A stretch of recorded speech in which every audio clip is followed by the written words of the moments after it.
Hi, welcome this evening to our delegate training event. We're still a couple of minutes before we're due to start, so we'll give it a few seconds before we actually begin. We've got a fairly short presentation for you today, just going through some of the things that are available to delegates on the website, particularly starting next week in the pre-week. And we're going to go over a few of those, a few of the functions to do with abstracts, and a few of the ways to interact during the live Q&A sessions, and we're going to cover the platforms that we can look at. So we'll do a proper introduction in a few minutes, but just waiting, as I say, for a few more people to turn up. So I don't know how many of these webinars have started with my clock bonging in the background, but as I say, we'll just wait till it's absolutely gone past 8 o'clock, and then we can begin properly. Thank you for your patience.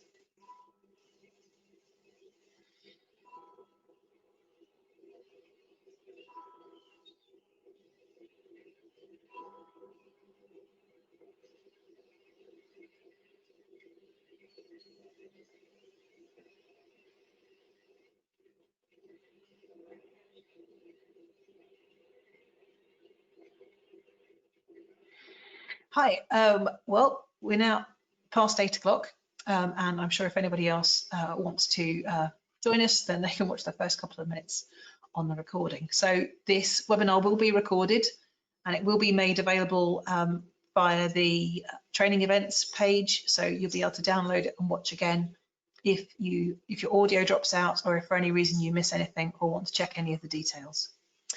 So it's a cool summer's evening here in Cambridge, and I hope you're having slightly better weather than we are. So this webinar is going to start with a short presentation, as I said, a few points covering things that are available during the pre-week, how to sign up for sessions, how to use the different platforms that the conference is going to be hosted on, and how to sign up for some of the events surrounding the conference. So the early career events particularly, and coffee connections and networking opportunities.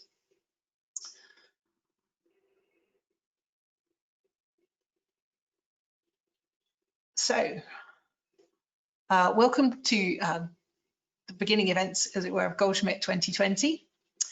Thank you for coming along, and let's have a little look at our advice for setting up. So we strongly recommend that when you participate in the conference, that you get the strongest possible internet connection. So if you've got Ethernet available, we suggest you plug in, and if you've got a choice of venues available to you, pick the one with the best and most reliable internet connection. To access the sessions, you will actually find sound quality better if you're able to use a headset. Those, particularly if you want to ask questions live, or you're participating as a convener or author in the live sessions. Be sure to read the questions submitted to your abstracts before the conference, and ideally ask some of other authors as well, submit questions. I'll show you how to do that on the abstracts further down the presentation. You're going to need to install both of at least 2 apps if you possibly can. Definitely the GoToWebinar app, and ideally the Discord app as well. Now both of those can actually be accessed through web clients, so the apps aren't actually essential, but if you want to be able to share your screen or present your work on GoToWebinar at all, or take part in the live Q&A sessions properly, then the app will be essential for that, and the Discord server is significantly more reliable and easier to work on the app rather than the web browser. If you're a convener or an author and you're, again, planning to participate in the live sessions, then we do suggest that you consider getting a spare device already signed into your seminars at the same time as you sign in on your main device, just to have a little bit of redundancy in case something gets let down or something goes wrong. Even an iPad can be used if if that's all that's available that could work.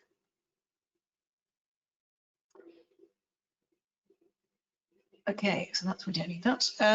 In the week before the conference, the June 15th week starts, we're going to call that the pre-week.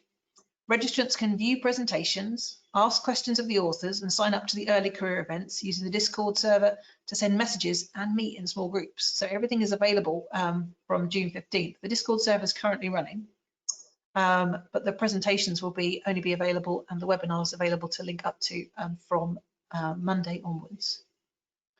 So I'm going to show you how to add items to your purchases.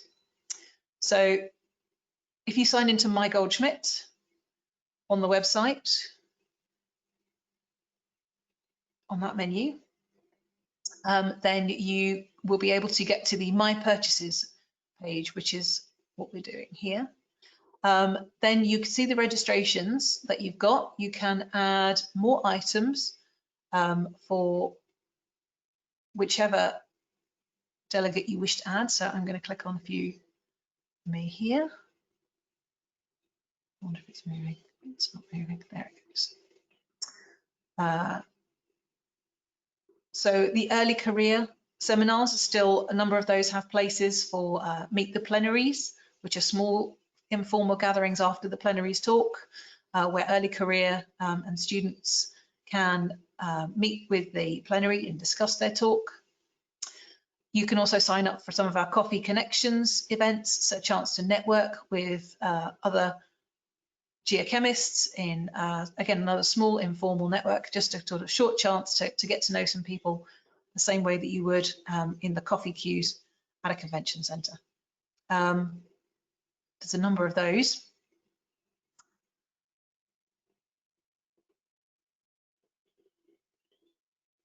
You can also, in the pre-week, as well as signing up, submit questions to abstracts that are in the programme. So all you need to do is click through to the abstract details for a particular abstract and click on the tab that says questions. You'll be able to submit your question and have that appear to the author. They will then be able to either reply to you there or potentially reply in the live Q&A session.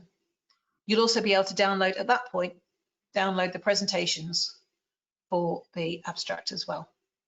And that's where you'll do that.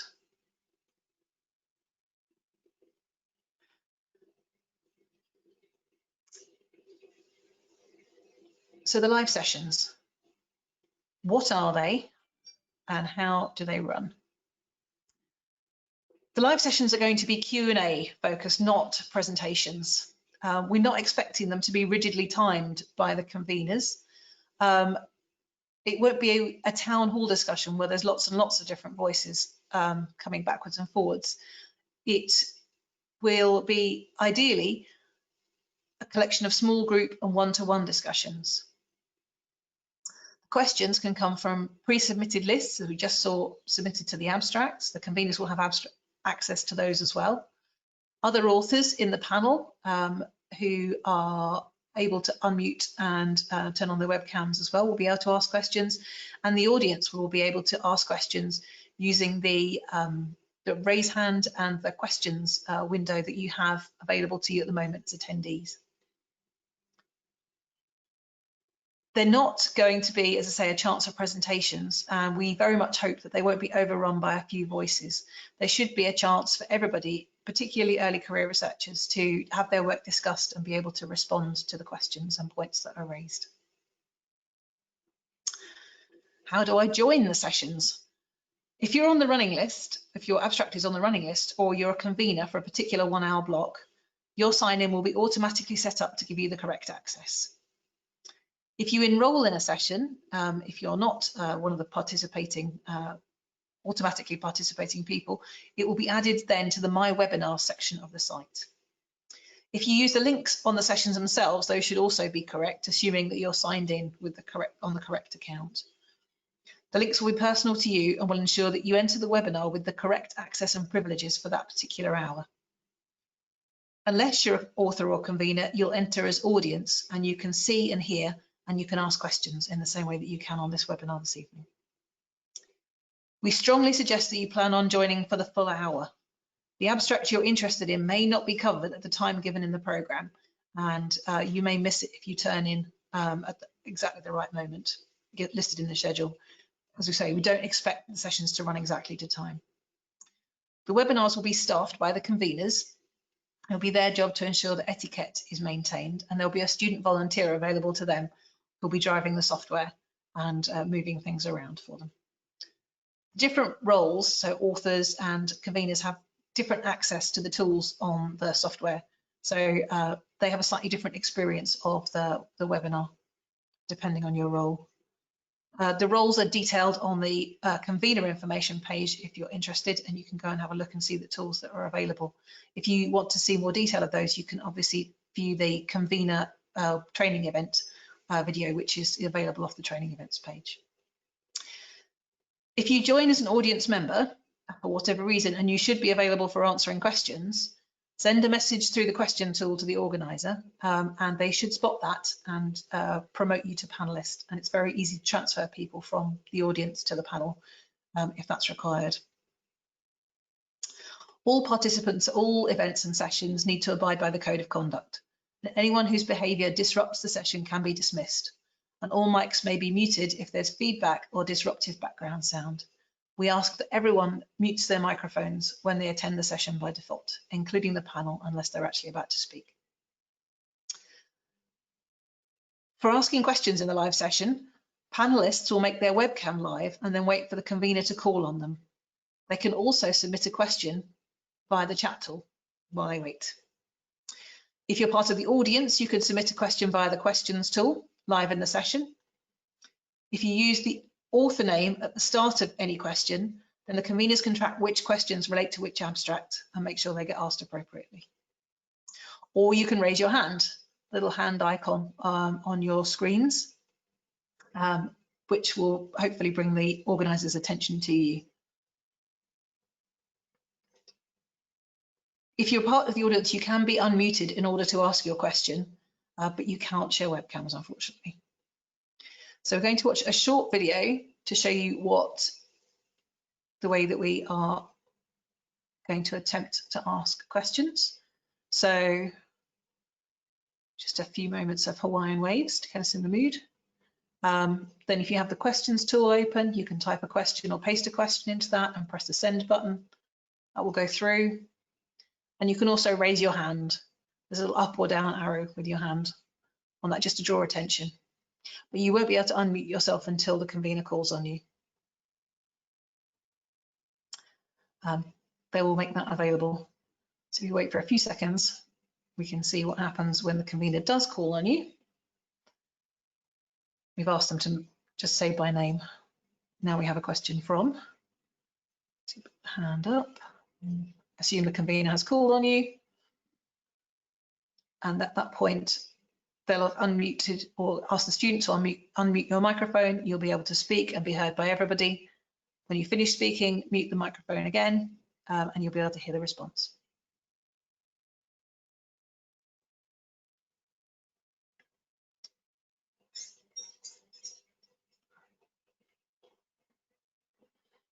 How will the authors answer questions? In the live sessions through audio, ideally with their webcam on. Communication is always better when there are faces involved. They can also ask to be the presenter or in the webinar, and that means that they'll be able to share their screen either to show a few slides or maybe a short clip from their presentation. Remember that anything you share on screen will be recorded as part of the webinar, and recordings will be posted for all registrants to view.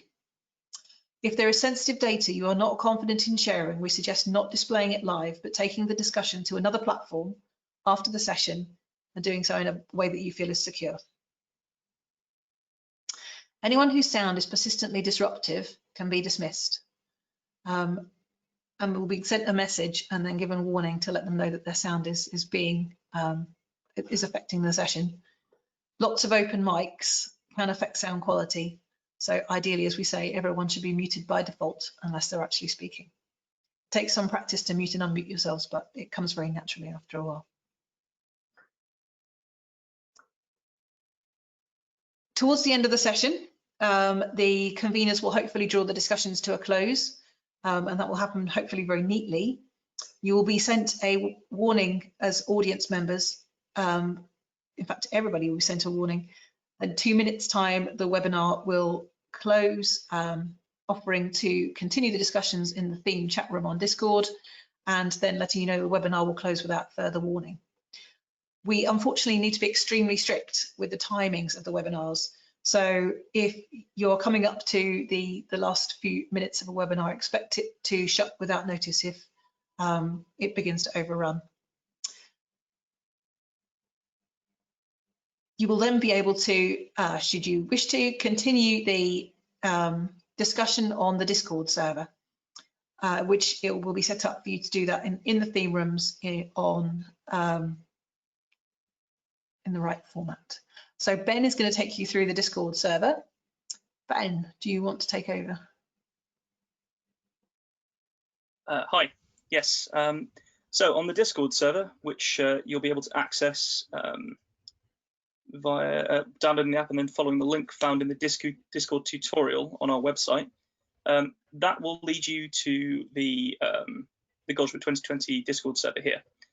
On the server, you'll see that there are many categories. These are all exhibitor booths that you can drop down. So, for example, the Geochemical Society.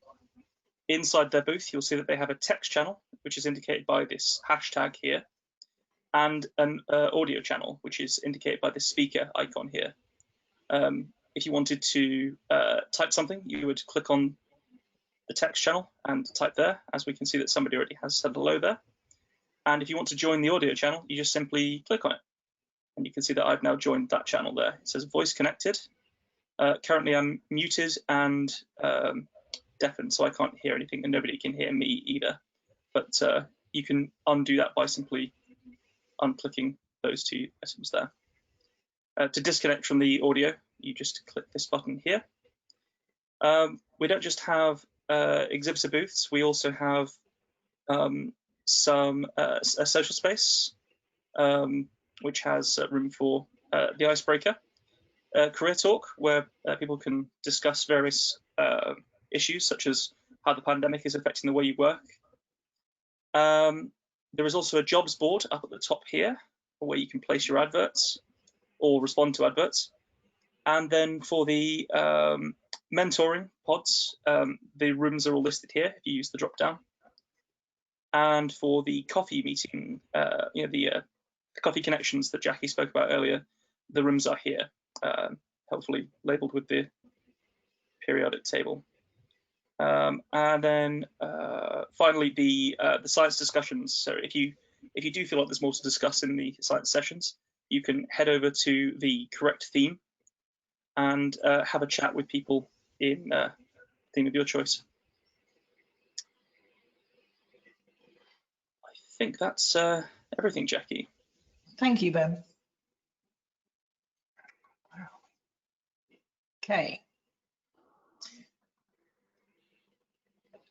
The one thing I haven't shown you at the moment is how to advertise times when you will be available after the discussion for further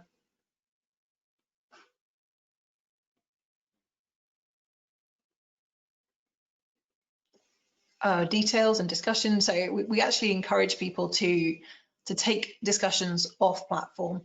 So that's the presentation. It's not what I wanted. Additional info. Here we are. We've actually provided space on each abstract for those of you who are authors to enter a URL for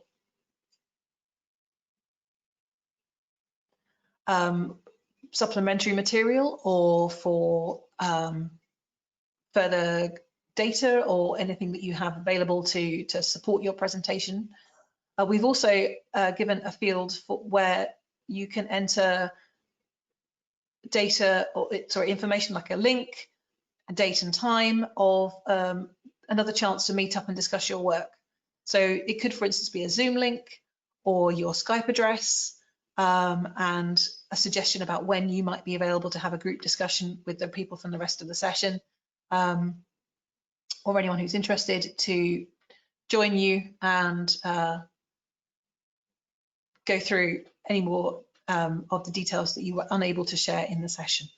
Sessions are obviously going to be fairly tight for time, but we hope that there'll be a midpoint of the discussion, starting with the abstract and the presentations you've submitted, the questions that are submitted in response to those, Q&As in the session, and then the chance for you to get together and discuss later the things that are of interest.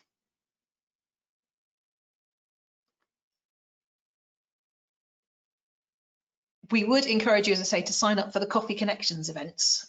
These are informal, small group events where we'll be assigning people a room on the Discord server where hopefully they'll meet a random connection, make a random networking buddy from somewhere completely different that they wouldn't otherwise have met. So do sign up for a few of those if you're aware of the fact that you're going to be in two sessions next to each other.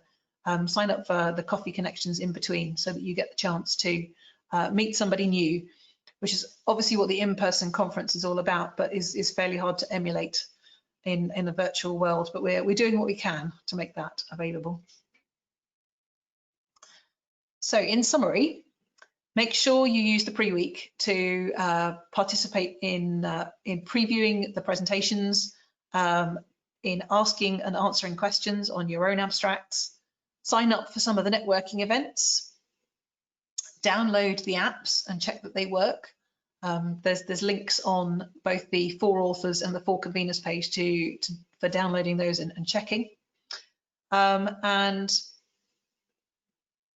take advantage of the time before the conference when the resources are available to sign up for other webinars, for other sessions, as well as the ones you're going to be naturally included in because they contain your abstracts. I think that's everything we needed to present today. There may well be questions and we're very happy to take them. There's not very many of us this evening, so what we'll do is we'll move you up to being panelists, and if you could help out there, and then you can unmute yourselves and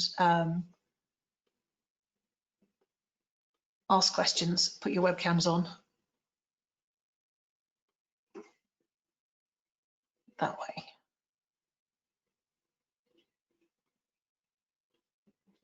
Okay, so you should see a change to your tools as you get moved up from audience member to staff. Okay, so unfortunately, you're on a web client rather than the app, so it's not possible for me to move you up to panelist, but I will unmute you. So if you have any questions, now would be a good time to ask. Yupe, can you hear me? I don't know. Hi, so everybody's panelist now. So Eva, you've already turned your microphone on, and Jancita, I can see. All right, so if anybody would like to turn their webcam on and ask a question, that would be great. But can I ask you all to mute your microphones if you're not actually asking questions, please?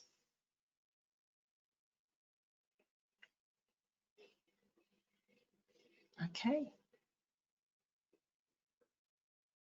Thank you, that's great.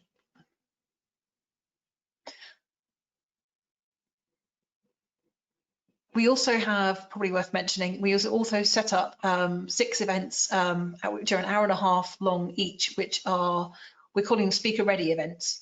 They're basically open webinars which anyone can sign up, any registrant can sign up for, to go and spend some time. We'll have somebody in charge of the webinar supervising it just to try the tools and have a quick go at sharing screens and getting that working so that when they go into the live Q&A, everything should be come easily rather than having to be a little tricky. So if you wanted to sign up for any of those, they'll be running my time, morning and evening, Monday and Wednesday and Friday next week. But the times are on the training events list, and you'll be able to see that in your local time as well. There should hopefully be something that suits everybody's time zone, more or less. And so those will be open to sort of come and go through those as you wish. You don't have to arrive at the beginning for those. There'll be no presentation. It's just a chance for people to turn up and use the tools as they wish. If we've got no questions, then, hi, how you doing? You're muted. How can I do? No, you're not. Yes. Oh, here I am. Hi, There Jackie. you How are. are you? I'm well. How are you? I'm okay, thanks. So I'd just like to ask, with the Speaker Ready webinars, are we actually going to have a chance to, you know, play around with the tools and, like, you know, how you're actually doing it now, and will actually be permitted to click here and there like we would on the actual presentation, and see if Yeah. we're comfortable with that? Yes. Yeah, that's exactly what the idea for the Speaker Ready room times are. So as an author, you'll have the tools that you've currently got available. So for instance, I can't remember if we did this last time we spoke. Did I make you a presenter, which I'm doing now? So you now have the presenter tool, which is the screen sharing tool available to you. All right, I see. Okay, I see it's asking me to show my screen when I'm ready. Yep. Okay. Hey. Perfect. And then, so you've selected either a screen or a particular application. So you can change the application that you're viewing, or you can change the screen that you're viewing. But yeah, the Speaker Ready times are exactly the kind of time where anyone can come along and do this. okay, but then where all the options are on the little panel on the side? Yeah. Oh, okay. All right. So this is actually where I can also add files as well. Yeah. So you can, yeah, so you can share any of the applications that you're viewing. So you can show, I used QuickTime and PowerPoint and Safari when I was showing the screen. So you just drag and drop there's a little drop down underneath the play button, I think, for the screen sharing. Oh, like that. Do you guys see this now? Oh, we Yes. do. Okay. Here's your notes. All right. Okay, and then another question that I had was with the Discord app, I realized that you can actually like, it has a voice enabled thing to it. Does that mean that, like, is there any rule of thumb with how the discussions are gonna go about? Like, are you allowed to just, you know, call and talk via voice, or only chats are permitted? Like, especially for me, I think I'm more interested to know how the mentorship you know, rule of thumb goes, because I'm about to contact my mentor and maybe communicate on that. The mentoring will happen entirely by audio, by voice. Within Discord. Okay. Within Discord, sorry, yeah. And you'll also be able to share your webcam as well in those mentor pods. So when you get assigned a pod, you'll be able to join your mentor there at the time that you've agreed with them, and share your audio and your video. In a very similar way to the way we are at the moment, but you can't share screens there. So we actually hold our team staff meetings in Discord at the moment, every morning. So we're getting fairly familiar with it. But yeah, you can arrange to say, I will see you after this session, or can we go through to the mentorship pod after this session? It's maybe slightly faster than sharing a Zoom link, and you know, slightly less likely to maybe have problems or get lost in translation. Okay. It's just an option, really. You don't have to use it. You can meet on any platform that you wish. It's completely up to you how you know, and your mentor may drive that in another direction, but that's always an option for you. Even if you only meet your co-mentee to chat for a few minutes in there, it's still your designated space. Okay. So does do those what you just explained, does it apply to any of the other rooms as well, like the other channels? Ben? Yeah, you.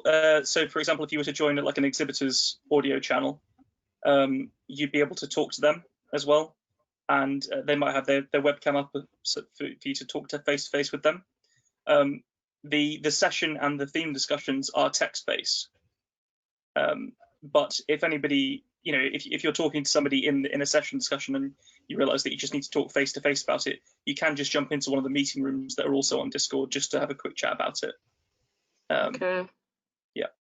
But those only work Right. better with much smaller groups than the larger Yeah. Q&A session. So it's a slightly different format for a slightly different type of discussion, but for a small group discussion that's going strong in the Q&A, arrange to meet everybody in the boron room and continue that discussion with 3 or 4 of you for a while that goes on. Okay. All right. Thank you so much, guys. You're That's very okay. welcome. It's good to see you again. Thank you. Same here. Thanks. Okay, I'm going to take the presenter role back. So thank you also from my side. Oh, Just listened. thank you. Yeah. I'm very Thank you, Ben. glad you could make it. Yeah, hopefully everything goes well and smoothly. So have a nice evening for you. I will Thank you, Sabine. disappear. You too. I'm glad you could make it. All right. Bye now. Do we have any other questions? Yeah, are you listening? Yes, Jancita, if you want to put your webcam on, then we'll be able to see you as well. Yeah, I'm trying It's completely to. up to you. Okay. Are you trying? Shall I can Yeah, make I'm it slightly trying. easier. Yeah, Bye. it's not working. Anyway, it's very nice to see you You too. again. Okay. I just want to know if is it necessary to sign in to join the plenaries? So for all of the sessions that you are not automatically a member of, you need to enroll to get yourself a link in the same way that you. Okay. So you registered for this webinar on the website, and you will do exactly the same thing for the plenaries or for any session that you're not automatically a part of. So it's a one-click process. There's no limit on the number of people who can select for the plenaries because there's more seats in the plenary than there are registrants. So there's absolutely no problem in getting in there. And it's a very, very high upper limit on the normal sessions as well. So we're not anticipating that anywhere will max out. But yeah, if you sign up for a session, then you'll have that. And you'll be able to get straight through. You'll have once you enroll, it turns to a join link, and that will take you straight through when you're ready to go. And they will also appear under my webinars as well. Okay, thank you so much. You're very welcome.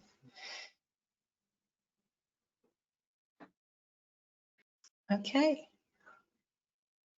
Any more questions?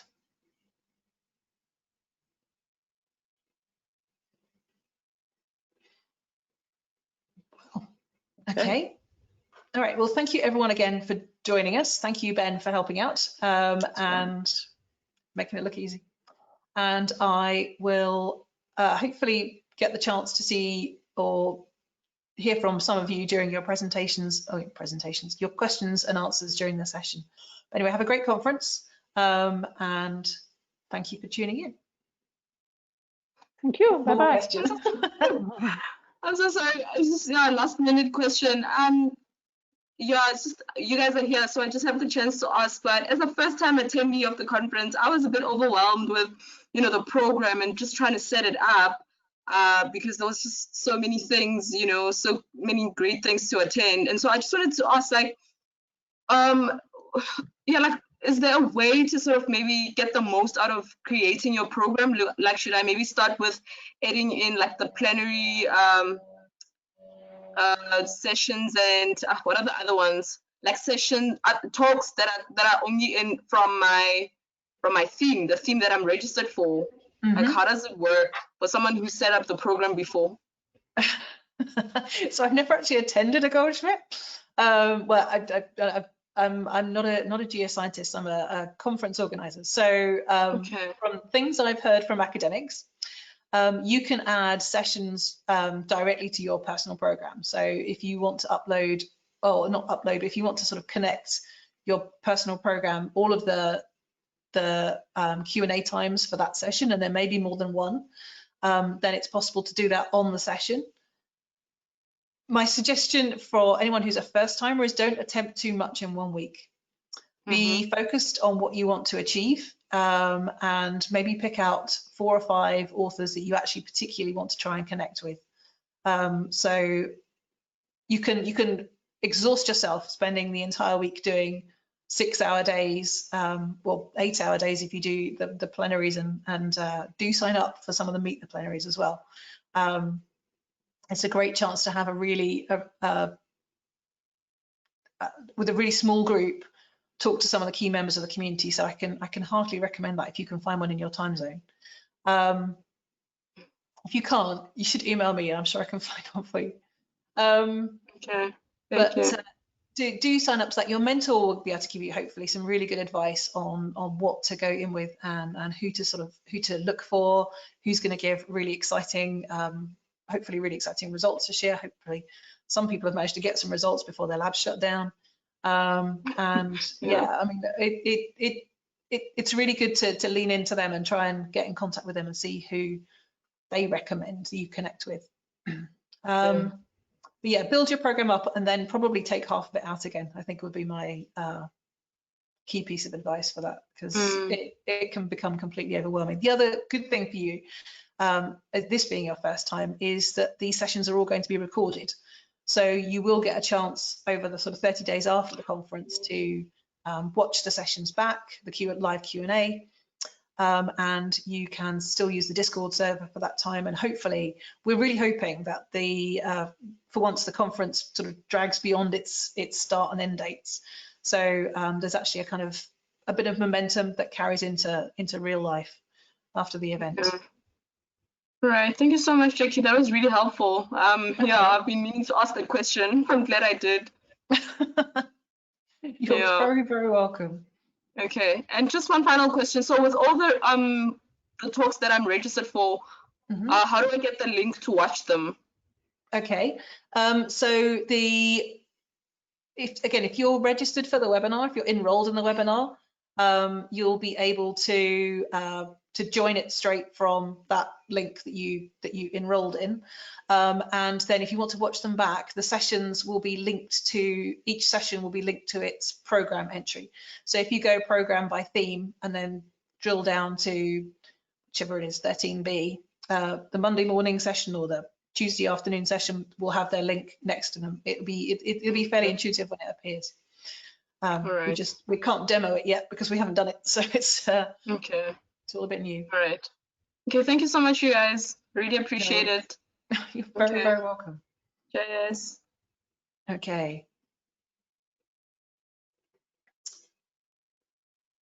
Well, unless anybody's thought of any questions in the meantime, I'm going to say thank you and good night. And I, again, hope to see you at the conference.